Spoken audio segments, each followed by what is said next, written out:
אשת חיל ממצא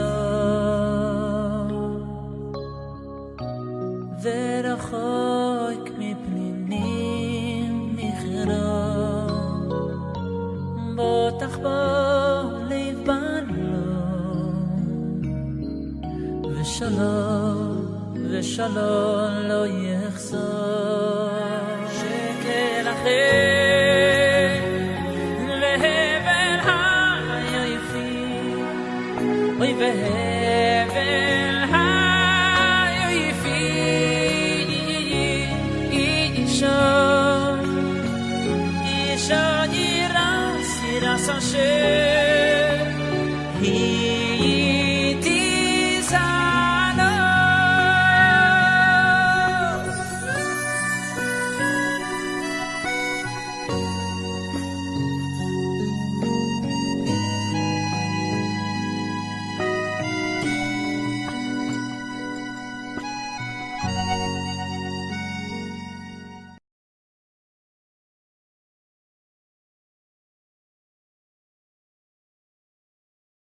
La première halakha, c'est que les femmes et les filles, elles sont obligées de faire Netilat Yadayim le matin, simultané, 3 fois simultané, comme les hommes. et plus justement parce qu'elles sont amenées à toucher les aliments, à préparer les aliments. Parce que c'est très important de faire Netilat Yadayim avant de toucher les aliments, à cause du roi Hara dont on avait parlé l'autre fois, qui se pose sur les mains à partir du moment où on se réveille. Et aussi, elles font la bracha de Asher Yatsa. En Mishnah Berurah, on rapporte, d'après le Mishnah Berurah, on peut se laver les mains une 4e fois. C'est-à-dire que, d'après le Mishnah Berurah, quand on s'est lavé 3 fois, alors il reste de l'eau tamée sur les mains. Et lui, il propose de se laver une 4e fois. Une femme qui ne fait pas de tfila dans la journée, qui ne fait pas un shmona esrei dans la journée, ou qui ne fait pas kriyat shema, qui ne fait pas une fila où il y a une bakasha, une trina, elle ne doit pas faire la bracha de al-netilat yadayim. Parce que la bracha de al-netilat yadayim, elle a été instaurée par les Chachamim en vue de la tfila. Et si elle ne va pas faire de fila dans sa journée, elle n'a pas le droit de faire la bracha de Netilat Yadayim.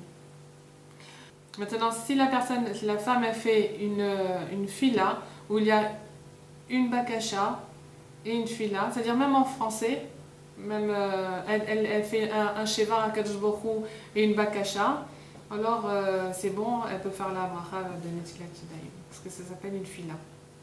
Comme toutes les brachot de Oda'a, c'est-à-dire de remerciement à Kadosh Baruch Hu, le Ben Ishraï dit dans la parasha de Vayetze que les femmes, elles doivent faire la bracha de Asher Yatzar. Une fois qu'on sort des toilettes, on doit faire Asher Yatzar. Bekavana, et il faut bien connaître l'explication, la traduction tout au moins de la bracha, parce que c'est très important, il dit, pour la santé de la femme. Cette bracha, elle est très moïla. Elle est très importante pour la santé de la femme. Non, ça c'est quand la première fois que tu vas aux toilettes? Parce que moi je pense en Toutes les fois que tu vas aux toilettes. D'accord. Mais le matin, même si t'as pas, par exemple, tu te lèves le matin, tu fais Netilat Yadayim, tu n'as pas besoin d'aller aux toilettes. Tu n'as pas besoin d'aller aux toilettes. Mais dans la moussard de la tuile, tu dois faire un Netilat Yadayim, un Asher Yatzar et un Okai Neshama. Donc tu vas la faire quand même. Même si tu n'as pas été aux toilettes, tu vas faire quand même la bracha de Asher Yatzar. Maintenant, il propose, pour se sortir des sfekot, d'aller aux toilettes. Ouais, pour sortir des sfekot. Mais le Ben Ishraï dit, la bracha d'Asher Yatzar, on doit bien connaître l'explication, la traduction, parce que c'est une grande foi pour le corps de la femme. Il y a une halakha dans le Shulchan Aruch pour les hommes, c'est que lorsqu'ils mettent les tefilines, ils font le kécher avec la main droite. Et donc, quand ils vont aux toilettes, ils doivent s'essuyer avec la main gauche. Oui. Alors, les femmes aussi, elles doivent avec la main gauche. Parce qu'on voit dans la Gemara qu'il y a une femme, par exemple, son mari ne peut pas se mettre les tefilines, elle lui met les tefilines avec la main droite. Et il y a une yam que aussi de s'attacher les chaussures avec la main droite. Ce qui est important, on le fait avec la main droite. Donc elle se servira, oui, elle se servira de la main gauche quand elle va aux toilettes. Alors le mieux c'est d'enlever les balles pour la Netilat Yadayim du matin. Mais si c'est vraiment trop dur à les enlever, le diavad, on peut les laisser. Une femme, elle n'a pas le droit de verser. Si par exemple le mari il est au lit, il est malade, si elle est nida, elle n'a pas le droit de lui verser le Netilat Yadayim sur ses mains directement. Elle peut lui préparer l'eau. Je crois qu'il y en a qui sont marmires qui disent qu'il vaut mieux pas se servir d'une eau que d'une femme nida. Mais s'il n'y a pas de brera, elle peut lui emmener l'eau qu'elle aura remplie dans le keli, mais ne pas lui verser sur les mains. Alors, celle qui ne fait pas la tfila tout de suite en se levant, après s'être habillée et tout ça, elle doit faire un Netilat Yadayim, la bracha de la Netilat Yadayim à Yatsa, en même temps que toutes les brachot du matin. C'est-à-dire qu'elle ne doit pas faire la bracha de Al Netilat Yadayim dès qu'elle fait Netilat Yadayim dans son lit. Elle la fera dans cette fila après. De toute façon, même, c'est pas du tout évident de faire la bracha de la Netilat Yadayim si elle n'a pas été aux toilettes encore. Parce qu'on ne fait une bracha que ce soit le matin ou que ce soit toute la journée, on ne fait une bracha que lorsque on se sent propre. Et derrière Hagav aussi, on doit avoir la bouche propre, parce qu'on dit Imanepit et la terra. Et donc, et aussi les brachot, on les fait benekiyot. Quand on a fait Netilat Yadayim, il y a du temps qui se passe entre la Netilat Yadayim et la tfila de Shachrit. C'est-à-dire par exemple une Talmida qui se lève le matin, tout ça fait Netilat Yadayim, elle va faire cette tfila à l'école avec tout le monde. Alors elle doit se relaver les mains quand elle arrive au cheder, avant de faire cette fila. Si elle a fait les brachot à la maison, elle a fait les brachot et Netilat Yadayim, Machar Yatzar et tout ça, toutes les brachot et birkot de Shachar, quand elle arrive à l'école et qu'elle va faire la tfila, c'est-à-dire le Shmona Esrei, l'ikrat la tfila, elle doit refaire Netilat Yadayim. Pour le lien de pour le lien de tfila, oui, l'ikrat la tfila. Parce que le Netilat Yadayim, c'est aussi l'ikrat, bli bracha. Et la même chose, si on a fait la bracha, si on a fait nos brachos, si on a fait notre fila, et que Yashir, directement, on va aller manger, on va faire Netilat Yadayim sur le pain, on refait Netilat Yadayim, mais sans bracha. Parce qu'on est encore avec la Netilat Yadayim, d'accord? On a fait Netilat Yadayim, on a fait nos birkot hashara, on a continué avec la tfila, directement. Donc on a déjà fait Netilat Yadayim et la bracha de Netilat Yadayim. Alors, si on va direct à la cuisine et qu'on va faire motzi, on refait Netilat Yadayim pour le motzi, mais on ne fait pas la bracha de Netilat Yadayim. Mais si entre-temps on a eu une afsaka, ou bien on s'est gratté la tête, ou on a touché les chaussures, ou on a touché quelque chose qui n'était pas propre, à ce moment-là, on doit, oui, refaire Netilat Yadayim et la bracha de Netilat Yadayim. Si on a rien touché mais qu'on a parlé. Non, on a parlé, non, ça ne s'appelle pas F-sec, c'est-à-dire, c'est pas considéré comme la tara des mains. Ça s'appelle pas. Et si même s'il est passé du temps, mais du moment qu'on n'a pas touché les chaussures, on n'a pas. Voilà. Alors on a. Et si on a fait. On fait pas Shmona Esrei, on fait Kriyat Hashmea, et directement on va faire Netilat Yadayim pour manger le pain. Est-ce qu'on doit faire la bracha ou pas, même s'il n'y a pas de Shmona Esrei? Oui, on doit pas refaire la bracha. On fait pas la bracha. Non, il n'y a pas eu d'efsek. Il n'y a pas eu d'efsek. Il n'y a pas eu d'efsek de lire lourd dans les mains. De problème de tahara. L'autre fois, il y avait une sheila, est-ce que quand on se lève la nuit, quelqu'un qui se lève la nuit, il va aux toilettes, il a envie de boire un verre d'eau, s'il fait Netilat Yadayim ou pas? Il y en a qui disaient non. Mais en fait, oui. Parce que quand on dort, on n'a pas une shmira sur les mains. Alors on ne sait pas si on s'est gratté la tête ou bien un endroit qui était couvert. Donc il faut oui faire Netilat Yadayim, il n'y a pas de doute. Donc, quand on se lève le matin, on ne s'occupe pas des enfants tant qu'on n'a pas fait Netilat Yadayim. Alors on dit non, parce que quand tu vas les habiller, par exemple tu lui baisses le truc, tu risques de toucher la bouche avec, ou bien là, quand tu lui changes la couche, tu risques de piatabat, de toucher des endroits qui sont dangereux de toucher quand on n'a pas fait Netilat Yadayim. Et zélo machané, si la personne elle se touche elle-même ou si elle touche à quelqu'un d'autre. Il dit aussi, même au-dessus des paupières, il faut être mishtadel de ne pas toucher. C'était pas simplement les yeux, mais aussi le dessus des paupières. Au milieu de la nuit, si on se lève pour aller couvrir un enfant ou lui rentrer la sucette dans la bouche, et on peut être mekil, c'est-à-dire de ne pas faire une étiquette d'anaïm, en faisant attention à ne pas toucher ce qu'il ne faut pas toucher. Mais il faut savoir qu'il n'y a pas une chova de faire une étiquette d'anaïm pendant la nuit. Alors une femme qui s'est levée avant Alot HaShachar, pour s'occuper d'un enfant par exemple, et qu'elle a déjà fait Netilat Yadayim, et qu'elle est restée réveillée jusqu'à Alot HaShachar, elle doit refaire Netilat Yadayim. Mais si entre-temps elle aura dormi un sommeil, Keva, ce qui s'appelle Shenat Keva, ou qu'elle aurait été aux toilettes, si elle n'a pas fait la bracha de Netila sur la première Netilat Yadayim, elle pourra faire la bracha sur la seconde, c'est-à-dire après Alot HaShachar. Bon, je n'ai pas très bien compris ce qu'elle dit là.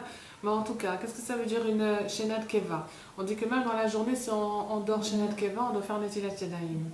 C'est quoi Shenat Keva? Alors, Shenat Keva, le Chol HaParod, il y a 3 shiurim. Ce qui s'appelle Shitin Nishmin,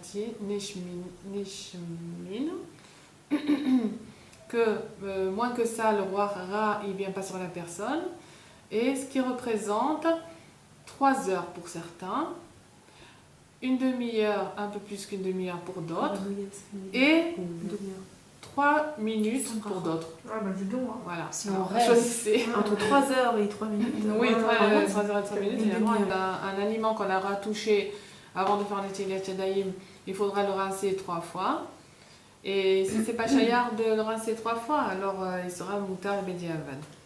Maintenant, Mishnah Brura, il dit, Beshem Achaya Adam, que bediavad, on n'est jamais au cerf, on n'interdit jamais un aliment qu'on a touché avant Netilat Yadayim.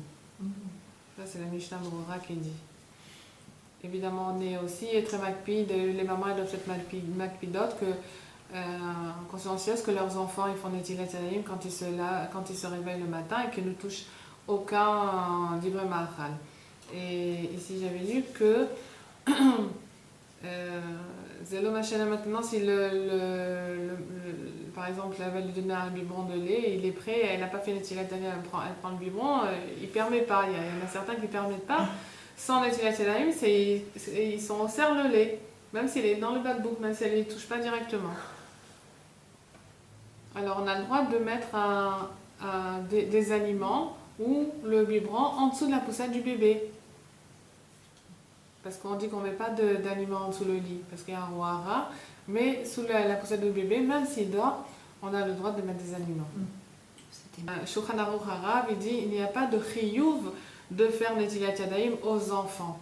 Mais qu'est-ce que ça veut dire enfant et plus enfant? Parce qu'on dit pourquoi on fait Netilat Yadayim, parce que quand la neshama revient dans le gouffre, alors le roi Hatouma il s'en va de tout le gouffre et il reste sur les mains. Après ce terme-là, on dit de cette explication, c'est pour ça qu'on n'est pas makpid de faire Netilat Yadayim aux enfants, parce qu'en vérité ils n'ont pas encore la neshama. Alors il n'y a pas rien de dire que la neshama elle s'en va, le roi Ra il vient sur l'enfant. C'est pour ça qu'il dit que c'est à partir de 13 ans. 13 ans? C'est 13 ans, un jour pour un garçon et 12 ans, un jour pour une fille. Au partir du moment où on reçoit la neshama, maman elle a le chiyuv de faire Netilat Yadayim. Ils n'ont pas de neshama? Non, c'est peut-être le degré déjà, parce que le neshama c'est ce qui fait vivre. Ils en effet. Ils en effet. La neshama c'est au moment où ils deviennent bar mitzvah ou bat mitzvah. C'est incroyable. Dès qu'ils deviennent C'est Yetzeratav. dès qu'ils deviennent chayav sur les mitzvot, qu'ils ont un Yetzerazor et un Yetzerara, qui vont se battre maintenant pour les mitzvot, alors à ce moment-là, ils reçoivent le nefesh. Ils sont nassés bene onshin. Dès qu'ils sont nassés. Les khanrimotam, les enfants. Alors la question que je vais poser, c'est alors si c'est comme ça, à quel point Mehmet il faut la mode si l'enfant Pas envie.